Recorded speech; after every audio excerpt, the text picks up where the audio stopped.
Welcome back po sa Coach Haji Vlog. Maraming salamat po at magandang umaga po sa inyong lahat.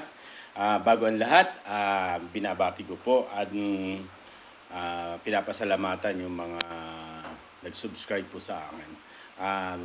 God bless po sa inyong lahat. Sa mga nag-views, thank you po. Sa mga nag-like at nag-comment, thank you at God bless po. Pagpalain po tayo ng amang lumikha sa atin. At buong puso po akong nagpapasalamat. Buong puso po. Na-appreciate ko po lahat yun. Lahat yun na-appreciate ko. Super appreciate ko po. Thank you. Magandang umaga sa lahat. Sa iba't ibang uri ng dako, kung ano man ang kulturang mayroon po kayo, kung tanghali o gabi. Magandang gabi po. Kung tanghali naman po, magandang tanghali po. Bago ang lahat, parelax lang tayo.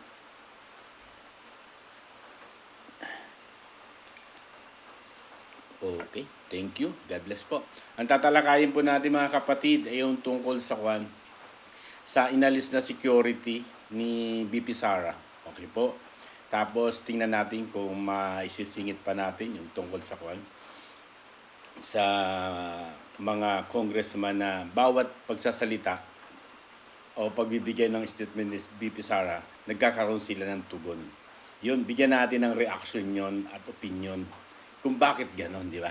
Bukod tangi lang naman sila. Pag si BP Sara nagsasalita ay agarang nagbibigay ng pahayag na against doon o atake kay BP Sara. Okay po? Ang uunahin po natin yung pagtatanggal po ni PNP Chief Romel Marvil nung 75 na security security ni BP Sara. Okay po. Yan po, ating tatalakayin po yung mga yan. Okay? Abot lang po ng ating makakaya po ha. At hindi tayo nagre-relay. Nagre-relay lang po ako doon sa mga napanood ko po. Nakita ko yung video doon sa mga interviews na napanood ko. Doon lang po ako nagre-relay po. Totoo po. Para hindi po tayo mapagbintangan na gumagawa ng mga kwento-kwento. Kaya nga minsan, inaabutan ako ng mga minsan isang araw kasi nga gusto ko lang talaga mapanood yung totoo. Kaya simulan natin. Salamat po. Doon sa inalis ng mga security ng BP Sara, Inday Sara, Vice President ng Pilipinas, medyo wrong moves po yun. Sa akin palagay lang po maling mga galawan po yun. Bakit? Minsan masasabi natin na ito'y political, di ba? Na napupolitika na siya. Bakit ko nasabing politika? Kasi unang-una, hindi natin alam kung sinong may utos o sinong may mando, pero base sa kanya, ay kailangan lang daw talaga para doon sa karagdagang personnel, diyan sa mga kulang na kulang, pero, di ba, nagkaroon ng epekto po ito Naging negatibo po sa sambayan ng Pilipino yung ginawa ni General Marvil, di ba? Tungkol sa pag-alis ng security ng BP Sara. Katunayan, di ba, base po sa aking nakita at napanood din po at nabasa, yung pagiging security ng Vice President at saka doon sa, isinama na po kasi, pinag-isa na yung Presidential Security Group, ayon na rin ang magbabantay sa BP Sara. Medyo sablay po yun. Bakit? Magkaiba po sila ng tinatawag na yung mga tao na nasa paligid niya, magkakaiba po yan. Diba? Siyempre, kung sino yung mas alam mong pagkakatiwalaan mo, yun ang ilalagay mo sa part mo, diba? Sa part naman ng presidente, yun ilalagay mo kasi isa sa mga pinagkakatiwalaan mo, yung mga babantay sa'yo. Tapos ilalagay, isa na lang mahangasiwa, ang di ba? Presidential group, di ba? Yun din ang magbibigay doon kay BP Sara. Medyo mali po yun. Base po sa inilabas ng NAPOLCOM, sa NAPOLCOM po yan kasi guidelines ng NAPOLCOM, hindi pwedeng pakialaman ng sino man yung security ng Vice President. Di ba? Hindi pwedeng pagkaalaman po yan. Dahil unang-una, hindi talaga siya po pwede na pakialaman. Dahil separate po yan Di ba? Naka-guidelines po ng NAPOLCOM po yan. Dapat hindi nila pinakikialaman. Pero bakit tinanggal ng PNP Chief? Kasi nga, yung sinasabi niya tungkol doon sa kakulangan ng mga personnel, police personnel sa bawat iba't ibang dako, kulang nga daw, kaya binawasan. Pero makikita mo naman yung motibo, di ba? Alam naman natin na may kwento, may nagkumpas dito, nagtatanong lang po may nagkumpas dito para gawin yan. Hindi naman, base lang po sa opinion ko po Hindi po tayo nagbibigay na kung anumang konkretong opinion ko lang po. Pero wala tayo ibang, may nagkumpas dito talaga. Hindi naman kikilos ng basta-basta yan di ba? Hindi, bagamat ginagalang natin yung kanyang, di ba, bilang PNP chief, pero alam natin na, alam niya na nakapaloob sa NAPOLCOM na hindi pwedeng pakialaman. Pero mayroon din siyang kapangyarihan sa part na yun kasi bilang PNP chief, di ba? Kapangyarihan niya rin yun. Siguro nakita niya rin yung kanyang bilang pinuno ng PNP, baka nga may basihan din siya regarding doon. Pero base doon sa nakita nito sa guidelines na nilabas ng NAPOLCOM, yun nga po. Kaya, ganun. Tapos isa pa, base doon sa naglalabasan ng mga news, lalong higit kay Attorney Roque, kay Jonathan Morales, mga alagad ng batas yan, si Morales, attorney naman si Roque, kapag may nangyari sa BP Sara, isa sa mga mapagbibigyan ng suspect ay si Marbil. Base po doon sa ipinahayag ng Attorney Roque po, di ba? Dahil yun po ay pagbabawas. Sabi nga di ba? Marami, hindi yung security po kasi mga kapatid. Bakit kailangan mo pahinain? Di ba? Kasi binawasan mo Malinaw po 'yan. Pinahihina nila yung depensa ng Vice President.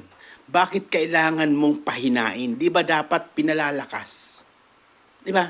Kasi maraming yan higher position yan. Bukod dun, maraming isa sa mga base doon sa mga lumipas na statement niya, kalaban ng mga makakaliwa yan.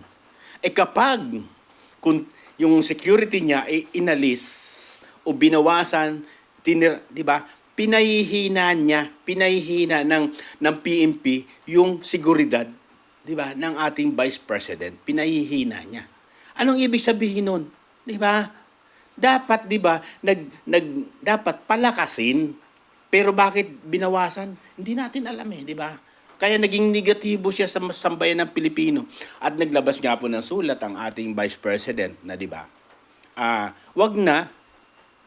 Wag niya nang gamitin yung kanyang pangalan sa mga interview niya na mga ganito para idamay lang, di ba? Idamay lang yung pangalan ni BP Sara sa bawat interview niya.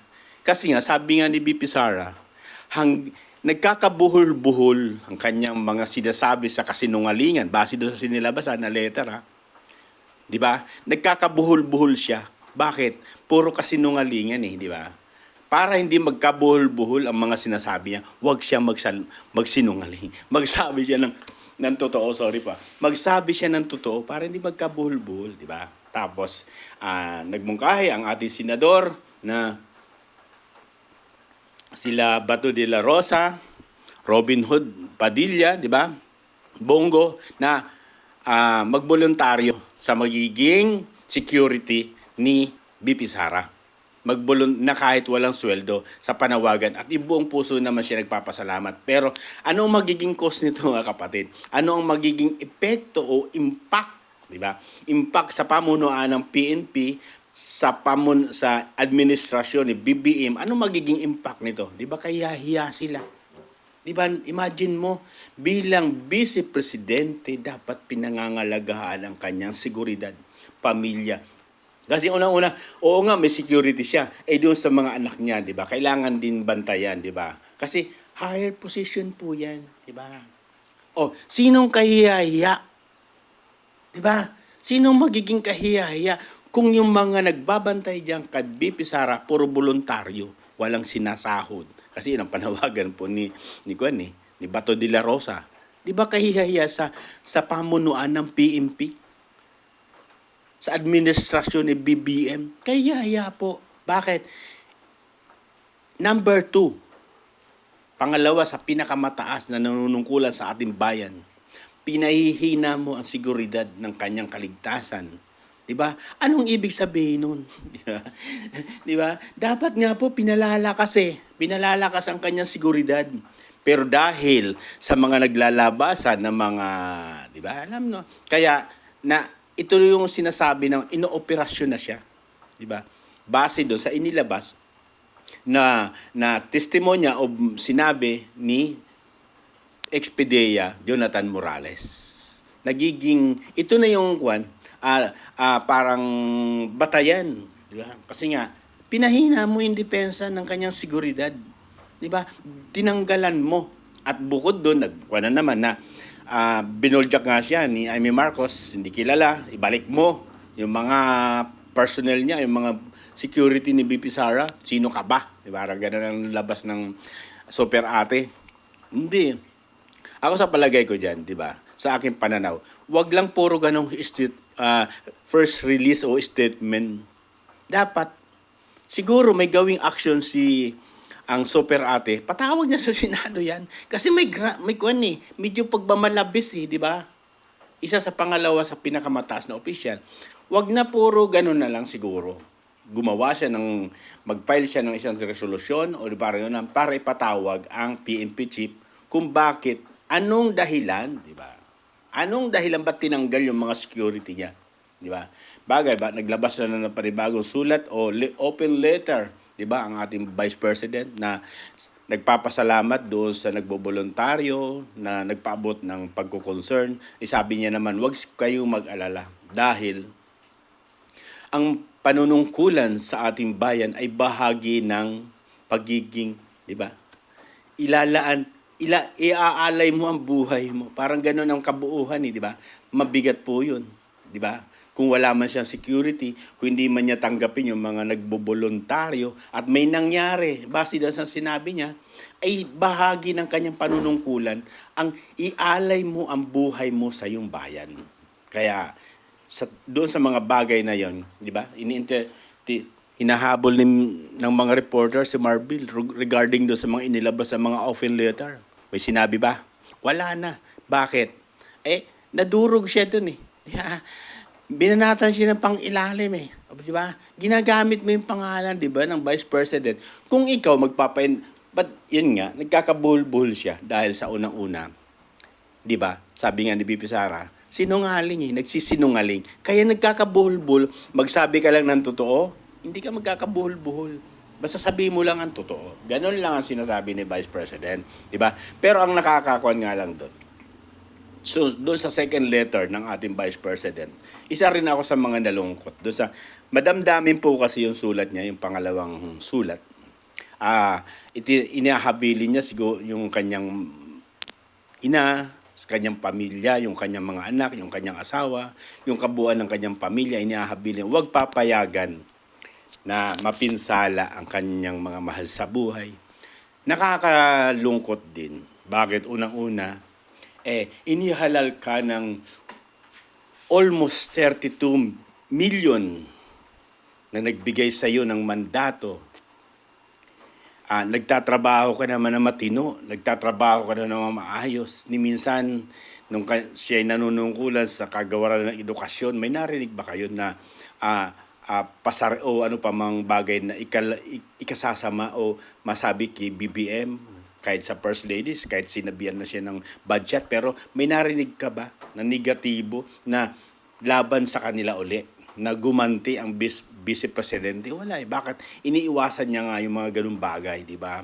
Nagpaparaya na lang siya, di ba? Mga kwan lang naman, para mga tanong-tanong lang, katulad nung, di ba, parang nagpaparakwan lang. Pero, ni minsan, hindi siya naglabas ng laban kay BBM o kay Lisa Kitambal. Bagamat natawag niyang tambaluslos. Kasi yung kwan lang naman yan, mga kapatid. Base sa record ni PNP Chief Romel Marbil, galing yan sa kwan Bali, sa nakita natin, kwan naman natin, sa may parting Tacloban, sa po ganyan, di ba? Bahagi yan ng teritoryo ni Tamba, di ba? Kaya, medyo kwan siya. Questionable, tatanong lang po, yung mga bagay na mga ginagawa niya, hindi ba, ano po kaya? Nagtatanong po, nai-impluwensyahan po kaya siya ng ating speaker sa mga kanyang desisyon? Nagtatanong po, nai-impluwensyahan ho ba yung mga ginagawa mo, PNP Chief Romel Marbel? At baka po nagkakaroon ng pagsunod sa mga utos. Nagtatanong lang po kami, na-impluwensyahan ho ba kayo? O nadidiktahan ho pa ba kayo doon sa mga bagay na gusto mong ginagawa? Kasi halatang-halata naman po talaga kitang-kita naman, di ba? Sino ba ang naging simula nito, di ba? Nung tawagin ni Vice President si Speaker na tambaluslos, di ba? Ito yung makikita natin mga kapatid, opinion ko lang po ito. Ito yung ganti. Hindi natin sinasabi na utos ng ating speaker, Hindi po tayo nagsasabi ng ganyan. Yung ginawa ni General Marbil, bagamat siguro sa kanyang sariling pasya, pero hindi natin sinasabi na utos na tanggalan o inutos, di ba? Saan ba nagsimula yan, di ba? Para, ito paghihiganti po ito. Opinion ko lang po sa sarili ko, di ba? Paghihiganti po ito, di ba? Kung bakit ganyan na ginagawa na sa Vice President, di ba? Paghihiganti po ito, bakit? Naging vocal ang ating Vice President doon sa nakita niya na, di ba? Mapag-ambisyon, ang layo pa ng noon pa yan ang layo pa ng eleksyon. Nag-aambisyon na sa mga ganyang gagawin. Hindi muna nagtrabaho, di ba? Kaya nga tinawag po siyang tambaloslos, di ba? Hindi po kaya ito yung ganti? Nagtatanong lang po, ito po kaya yung ganti? Di ba? Di ba? Mabigat po yan. Yan yung tinatawag na po yan rest back sa ating mga ordinaryong mamamayan. Yan yung rest back na siguro. Yan po kaya yung rest back nyo na po, Mr. Speaker, sa Vice President. Dahil natawag nga po kayo na tambaloslos. Ang tanggalan nyo po ng security. Nagtatanong lang po, di ba? Nagtatanong, totoo po kaya yan, di ba? Kung talagang sariling desisyon lang po ito ng PNP o may nag-utos, di ba? Nagtatanong lang po, totoo po kaya? Yan lang po. Pwede naman nilang sagutin yan. Dahil unang-una, di ba? Mga magigiting naman po yan Matatalino yan, abogado po yan, di ba? Si General Marvel hindi makakarating sa kanyang posisyon niya bilang general kung hindi matalino yan, magaling yan, di ba? Pero ang atin lang, di ba? Sana wag pagagamit sa mga, di ba? Sa mga politiko, di ba? Wag pagagamit. Tatanong lang po hindi ko sinasabi na nagagamit ka po PNP Chief hindi ko sinasabing gano'n. Ang akin lang po, wag pagagamit sa mga politiko na naglukluk sa inyo. Dapat maging equal po kayo. Pag alam nyo pong mali na yung utos, yes ma'am, yes ma'am, yes ma'am, yes ma'am, wag ganun po. Diba? Pag mali na po yung utos bilang nagpoproteksyon, diba, sa mali, karapatan mo rin naman wag sundin. Dumating man sa punto na di ba? Unang-una, pag siniway mo yung utos na ganito, dumating man ang punto na tanggalin o alisin, i-floating o ano pa man. Pero naipakita mo sa sambayan ng Pilipino na yung mali na utos hindi mo sinunod. Yun po yung mahalaga dun. Di ba? Kung may nag-utos nga po, di ba? Kung may nag-utos, kaya amin pong ikinukat, kung sana maging maayos po, ang panunungkulan ay nagmumula mula sa puso. Pag alam mong mali, wag natin susundin. Maging dahilan man ng pagkawala natin sa tungkulin. Pero napanindigan nyo po yung mali, ay mali. Kaya sinasabi ko po, lagi ko sinasabi, pag mali, pag tama, doon tayo magsama-sama. God bless po. Hindi ko na po tinalakay yung kasi medyo mahaba na po. Kaya nagpapasalamat po ako. Sana maging maayos po yung mga nanunungkulan. Huwag gamitin ang posisyon, yung institusyon, di ba?